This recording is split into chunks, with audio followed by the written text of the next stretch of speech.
Palestine ബാഗുമായി ലോക്സഭയിലെത്തിയ Congress MP Priyanka Gandhi തന്റെ മുസ്ലിം പ്രീണന നിലപാട് മറയില്ലാതെ വെളിപ്പെടുത്തിയിരിക്കുകയാണ്.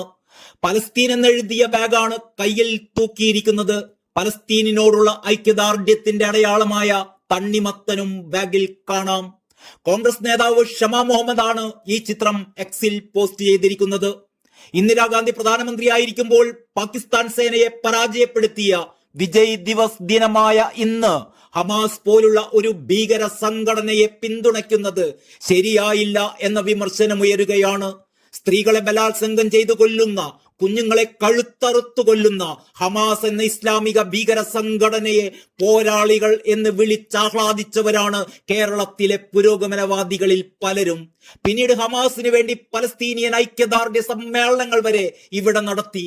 ഇന്ത്യയുടെ അഭിമാനം ഉയർത്തിപ്പിടിക്കേണ്ട വിജയ് ദിവസമായ ഇന്ന് പ്രിയങ്ക ഗാന്ധി പലസ്തീനിനും അവിടുത്തെ ഭീകരർക്കും വേണ്ടി പ്രചാരണം നടത്താൻ നമ്മുടെ പാർലമെന്റിനെ തന്നെ ഉപയോഗിച്ചു എന്നത് മലയാളികളുടെ ദൗർഭാഗ്യം എന്നല്ലാതെ എന്ത് പറയാനാണ്.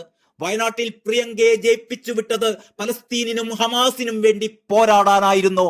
ബംഗ്ലാദേശിലെയും കശ്മീരിലെയും ഹിന്ദു വംശഹത്യയെക്കുറിച്ച് ഇതുപോലൊരു വേവലാതി പ്രിയങ്ക എന്നെങ്കിലും പ്രകടിപ്പിച്ചിട്ടുണ്ടോ? പലസ്തീൻ ഐക്യദാർഢ്യം പ്രഖ്യാപിച്ചാണ് പ്രിയങ്കാജി ഈ ബാഗ് കയ്യിൽ കരുതിയത്. അനുകമ്പ, നീതി, മാനവികത എന്നിവയോടുള്ള പ്രതിബദ്ധത ജനീവ കൺവെൻഷൻ ലംഘിക്കാൻ ആർക്കും കഴിയില്ലെന്നവർക്ക് വ്യക്തമാണ്.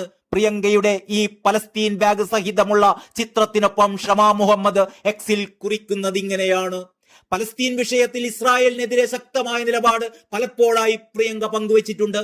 കഴിഞ്ഞ ദിവസം ഡൽഹിയിലെ പലസ്തീൻ നയതന്ത്ര പ്രതിനിധി ആബിദ് എൽ റാസെക് അബി ജാസറുമായും പ്രിയങ്ക ഗാന്ധി കൂടിക്കാഴ്ച നടത്തിയിരുന്നു. സ്വന്തം വസതിയിൽ വെച്ചായിരുന്നു ആ കൂടിക്കാഴ്ച. പലസ്തീന്റെ പോരാട്ടങ്ങൾക്ക് എല്ലാവിധ പിന്തുണയും നൽകുന്നതായി കൂടിക്കാഴ്ചയിൽ പ്രിയങ്ക അറിയിച്ചിരുന്നു.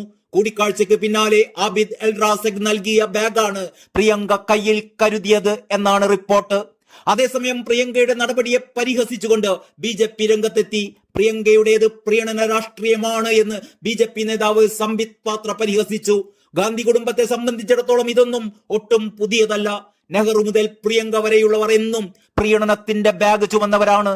ഒരിക്കൽ പോലും രാജ്യസ്നേഹത്തിന്റെ ബാഗ് അവർ ചുമന്നിട്ടില്ല. ഈ ബാഗാണ് അവരുടെ തോൽവിക്കും കാരണം, സംബിത് പത്ര ട്വീറ്റ് ചെയ്തു. അതേസമയം ഷമാ മുഹമ്മദിന്റെ പോസ്റ്റിന് താഴെ അവരെ അനുകൂലിച്ചും പിന്തുണച്ചും നിരവധി പേരാണ് കമന്റുകളുമായി എത്തിയത്. മുത്തച്ഛന്റെ കാലത്ത് തുടങ്ങിയ പ്രീണന രാഷ്ട്രീയം ഇന്നും തുടരുന്നു എന്നാണ് പരിഹാസം. ഇന്ദിരാഗാന്ധി പ്രധാനമന്ത്രിയായിരിക്കുമ്പോൾ പാകിസ്ഥാൻ സേനയെ പരാജയപ്പെടുത്തിയ വിജയ് ദിവസ് ദിനമായ ഇന്ന് ഹമാസ് പോലുള്ള ഒരു ഭീകര സംഘടനയെ പിന്തുണയ്ക്കുന്നത് ശരിയായില്ല എന്ന് ഏറെപ്പേരും വിമർശിക്കുന്നു. എന്തുകൊണ്ടാണ് ബംഗ്ലാദേശിലെയും കാശ്മീരിലെയും ഹിന്ദു വംശഹത്യയെക്കുറിച്ച് പ്രിയങ്ക മിണ്ടാത്തത് എന്ന ചോദ്യവും ഉയരുകയാണ്. News desk Kerala life.